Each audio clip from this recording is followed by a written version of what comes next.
why not take a stance to say to the rest of the country, this matters? Just hours ago, New South Wales Premier Mike Baird dropped a shock announcement that clinical trials for medicinal marijuana are likely to kick off at the end of the year.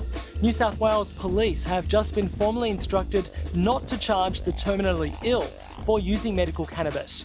And Victoria is set to change their stance, also putting new legislation forward today. Hundreds of families across Australia are breaking the law every day by using medical marijuana. Tara was having anywhere from 65 to 200 seizures every day. Tara O'Connell suffers catastrophic epilepsy of infancy. She's been treated with medical marijuana for almost 2 years.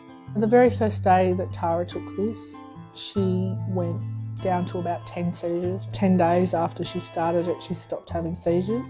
The debate around legalising pot or not for treatment of patients has long divided medical and political communities. This is not just a one-state reform, it needs to be a multi-state and federal government intervention.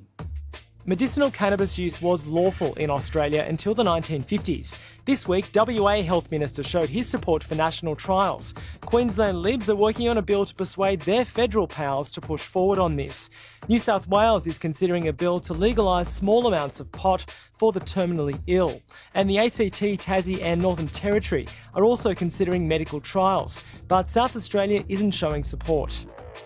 Despite the momentum building around the country, science isn't 100% sold on the idea. We want to be absolutely sure about side effects, both short-term and long-term. Personal use of pot is already decriminalised in small amounts in South Australia, the ACT and the Northern Territory. And a recent poll shows around 66% of Australians are for it being used medically, with just 14% against it.